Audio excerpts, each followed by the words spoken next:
ಸಿಟ್ಟಿಗೆದ್ದ ಧ್ರುವ ಸರ್ಜಾ. ಒಂದು ಮದುವೆ ಬಗ್ಗೆ ಹೇಳಿದಾಗ ಧ್ರುವ ಸರ್ಜಾ ಅವರು ಸಿಟ್ಟಿಗೆದ್ರಂತೆ.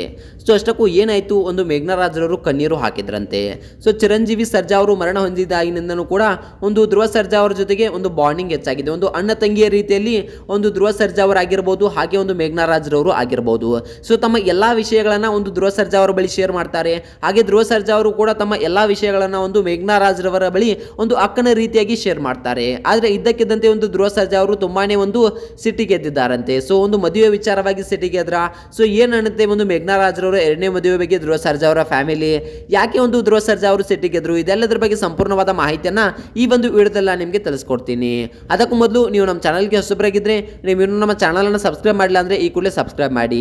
ಹಾಗೆ ಒಂದು ಪಕ್ಕದಲ್ಲಿರೋ ಬೆಲ್ ಐಕಾನ್ನ ಪ್ರೆಸ್ ಮಾಡೋದ್ರ ಮೂಲಕ ನಮಗೆ ಸಪೋರ್ಟ್ ಮಾಡಿ. ಹಾಗಿದ್ರೆ ತಡ ಯಾಕೆ ಮಾಡೋದು, ಬನ್ನಿ ಸ್ನೇಹಿತರೆ ವಿಡಿಯೋನ ಸ್ಟಾರ್ಟ್ ಮಾಡೋಣ. ಮೊಟ್ಟ ಮೊದಲನೇದಾಗಿ ಹೇಳಬೇಕಪ್ಪ ಅಂತಂದ್ರೆ ಮೇಘನಾ ರಾಜ್ರವರು ತುಂಬಾ ಗಟ್ಟಿಗಿತ್ತಿ ಅಂತಕ್ಕಂಥದ್ದನ್ನ ನಾವು ಇಲ್ಲಿ ಹೇಳ್ಬೋದು. ತುಂಬಾನೇ ಒಂದು ಗಟ್ಟಿಯಾಗಿ ನಿಂತಂಥವ್ರು. ಒಂದು ಚಿರಂಜೀವಿ ಸರ್ಜಾ ಅವರು ಮರಣ ಹೊಂದಿದಾಗ ಸೊ ಹಲವಾರು ಸಮಾಜದ ನಿಂದನೆಗಳು, ಹಲವಾರು ಜನ ಹಲವಾರು ರೀತಿಯಲ್ಲಿ ಇವರಿಗೆ ಮಾತನಾಡಿದ್ರು. ಆದರೆ ಯಾವುದನ್ನು ತಲೆಗೆ ಹಾಕಿಕೊಳ್ಳದ ಮೇಘನಾ ರಾಜ್ರವರು, ಇಲ್ಲ ನಾನು ನನ್ನ ಮಗನಿಗೋಸ್ಕರ ಬದುಕಬೇಕು, ನನ್ನ ಹೊಟ್ಟೆಯಲ್ಲಿರ್ತಕ್ಕಂಥ ಮಗುವಿಗೋಸ್ಕರ ಬದುಕಬೇಕು ಅನ್ನೋದು ವಿಚಾರವನ್ನ ತೆಗೆದುಕೊಂಡ್ರು. ಅದಾದ ಮೇಲೆ ಒಂದು ತಮ್ಮ ಹೊಟ್ಟೆಯಲ್ಲಿರ್ತಕ್ಕಂಥ ಮಗುವಿಗೋಸ್ಕರ ಬದುಕೋಕೆ ಸ್ಟಾರ್ಟ್ ಮಾಡಿದ್ರು. ಒಂದು ಗಂಡು ಮಗು ಆದಾಗ ತುಂಬಾನೇ ಒಂದು ಖುಷಿಪಟ್ಟು ನನ್ನ ಗಂಡ ಮತ್ತೆ ಹುಟ್ಟಿ ಬಂದ ಅಂತಕ್ಕಂಥದ್ದನ್ನ ಇಲ್ಲಿ ಅವರು ತಿಳ್ಕೊಂಡ್ರು.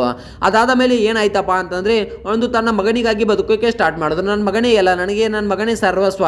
ತನ್ನ ಮಗನ ಶಾಲೆ ಆಗಿರ್ಬೋದು, ತನ್ನ ಮಗ ಸಣ್ಣ ಸಣ್ಣ ಆಕ್ಟಿವಿಟೀಸ್ಗಳಿಗೂ ಕೂಡ ತುಂಬಾನೇ ಒಂದು ಖುಷಿ ಪಡೋಕೆ ಒಂದು ಮೇಘನಾ ರಾಜ್ರವರು ಸ್ಟಾರ್ಟ್ ಮಾಡಿದ್ರು. ಅದಾದ ನಂತರ ಒಂದು ತುಂಬಾನೇ ಜನ ಒಂದು ಇವರನ್ನ ಬಿಟ್ಟು ಹೋದ್ರು. ಒಂದು ಚಿರಂಜೀವಿ ಸರ್ಜಾ ಅವರು ಮರಣದ ನಂತರ ಹಲವಾರು ಜನ ಇವರಿಂದ ದೂರವಾದ್ರಂತೆ.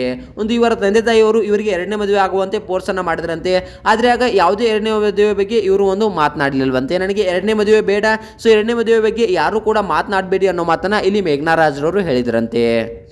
ಆದರೆ ಇತ್ತೀಚೆಗಷ್ಟೇ ಒಂದು ಸಂದರ್ಶನದಲ್ಲಿ ನಾನು ಎರಡನೇ ಮದುವೆಯನ್ನು ಆಗ್ತೀನಿ, ನನ್ನ ಮಗನಿಗೂ ಕೂಡ ಒಬ್ಬ ಫಾದರ್ ಫಿಗರ್ ಬೇಕು ಅನ್ನೋ ಮಾತನ್ನು ಒಂದು ಮೇಘನಾ ರಾಜ್ರವರು ಹೇಳಿದ್ದಾರೆ. ಸೊ ಯಾಕೆ ಈ ರೀತಿಯಾಗಿ ಹೇಳಿದ್ರು, ಒಂದು ಎರಡನೇ ಮದುವೆಯನ್ನು ಆಗೋಲ್ಲ ಅಂತಂದವರು ಸೊ ಯಾಕೆ ಎರಡನೇ ಮದುವೆಯನ್ನು ಆಗೋದಕ್ಕೆ ಡಿಸೈಡ್ ಮಾಡಿದ್ರು, ತಮ್ಮ ಮಗನಿಗೋಸ್ಕರನ ಅಥವಾ ಏನಾದರೂ ಇದೆಯಾ ಇದರಿಂದ ಸೀಕ್ರೆಟ್, ತಮ್ಮ ಸಂಬಂಧಿಕರಲ್ಲಿ ಮದುವೆ ಆಗ್ತಿದ್ದಾರೆ, ಯಾರನ್ನ ಮದುವೆ ಆಗ್ತಿದ್ದಾರೆ, ಸೊ ಇದೆಲ್ಲದ್ರ ಬಗ್ಗೆ ಒಂದೊಂದಾಗಿ ತಿಳಿದುಕೊಂಡು ಹೋಗೋಣ ಬನ್ನಿ. ಇನ್ನು ಮೇಘನಾ ರಾಜ್ರವರು ತಮ್ಮ ಮಗನಿಗೋಸ್ಕರ ಎರಡನೇ ಮದುವೆ ಆಗೋಕ್ಕೆ ಒಪ್ಕೊಂಡಿದ್ದನಂತೆ. ಯಾಕಪ್ಪ ಅಂತಂದರೆ ತನ್ನ ಮಗ ಇನ್ನೂ ಕೂಡ ಒಬ್ಬ ಗಂಡು ಮಗ, ಅವನು ಎಲ್ಲ ಸೀಕ್ರೆಟ್ಸ್ಗಳನ್ನು ಅವ್ರ ಹತ್ರ ಹೇಳ್ಕೊಳ್ಳೋಕ್ಕೆ ಆಗೋದಿಲ್ವಂತೆ. ಕೆಲವೊಂದಿಷ್ಟು ಸೀಕ್ರೆಟ್ಸ್ಗಳು ಇದ್ದೇ ಇರುತ್ತವೆ, ಅದನ್ನು ತಂದೆಯ ಸ್ಥಾನದಲ್ಲಿ ತಂದೆಗೆ ಹೇಳ್ಕೊಳ್ಬೇಕು. ಅವನು ಗಂಡು ಮಗು, ಹೆಣ್ಣಾಗಿದ್ದರೆ ನನ್ನ ಹತ್ರ ಎಲ್ಲವನ್ನ ಹೇಳ್ಕೊಳ್ತಾ ಇದ್ದ, ಇನ್ನು ಅವನು ಗಂಡು ಮಗು, ಈಗೇನು ಚಿಕ್ಕವನಿದ್ದಾನೆ ಓಕೆ, ಮುಂದೆ ದೊಡ್ಡವನಾದ್ಮೇಲೆ ಅವನು ಒಂದು ಗಂಡು ಮಗು, ಸೊ ಅವನು ಗಂಡು ಮಗು ಆಗಿರೋದ್ರಿಂದ ಅವನು ಎಲ್ಲಾ ಪರ್ಸನಲ್ ಸೀಕ್ರೆಟ್ಸ್ಗಳನ್ನ ಹೇಳ್ಕೊಳ್ಳೋಕೆ ಯಾರಾದರೂ ಬೇಕೇ ಬೇಕು ಅನ್ನೋ ಮಾತನ್ನ ಇಲ್ಲಿ ಮೇಘನಾ ರಾಜ್ರವರು ಹೇಳ್ಕೊಂಡಿದ್ದಾರೆ. ಸೊ ನಾನು ಆದಷ್ಟು ಬೇಗ ಎರಡನೇ ಮದುವೆನ ಆಗ್ತೀನಿ ಅನ್ನೋ ಮಾತನ್ನ ಕೂಡ ಹೇಳಿದ್ದಾರೆ. ಇದಕ್ಕೆ ಒಂದು ಧ್ರುವ ಸರ್ಜಾ ಅವರು ಏನು ಪ್ರತಿಕ್ರಿಯಿಸಿದ್ದಾರೆಯಪ್ಪ ಅಂತಂದ್ರೆ ಒಂದು ಮೌನವನ್ನ ಮುರಿದಿದ್ದಾರಂತೆ. ಒಂದು ಮೇಘನಾ ರಾಜ್ರವರು ಎರಡನೇ ಮದುವೆ ಬಗ್ಗೆ ಏನು ಮಾತನಾಡಿಲ್ವಂತೆ. ಸೊ ಏನ್ ಮಾಡ್ತಾರೆ ಮಾಡಲಿ, ಅವ್ರ ಇಷ್ಟ, ಸೊ ಅವರು ಏನೇ ತೆಗೆದುಕೊಂಡ್ರು ನನಗೆ ಖುಷಿ ಇದೆ ಅನ್ನೋ ಮಾತನ್ನ ಒಂದು ಹೇಳಿದ್ದಾರಂತೆ ಧ್ರುವ ಸರ್ಜಾ ಅವರು.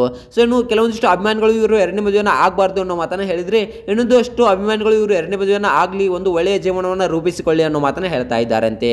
ಸೊ ಇನ್ನು ಮೇಘನಾ ರಾಜ್ರವರು ಆದಷ್ಟು ಬೇಗ ಮದುವೆ ಆಗಲಿದ್ದಾರಂತೆ. ಗಂಡು ಯಾರು ಏನು ಅನ್ನೋದ್ರ ಬಗ್ಗೆ ಸಂಪೂರ್ಣವಾದ ಮಾಹಿತಿಯನ್ನ ಆದಷ್ಟು ಬೇಗ ನಾನು ನಿಮಗೆ ಅಪ್ಡೇಟ್ ಅನ್ನ ಕೊಡ್ತೀನಿ. ಈ ಒಂದು ಮೇಘನಾ ರಾಜ್ರವರು ಎರಡನೇ ಮದುವೆನ ಆಗಬೇಕಾ ಅಥವಾ ಆಗಬಾರ್ದಾ, ಇದ್ರ ಬಗ್ಗೆ ನಿಮ್ಗೆ ಏನಿಸ್ತೆ ಅನ್ನೋದನ್ನ ಕಮೆಂಟ್ ಮಾಡಿ.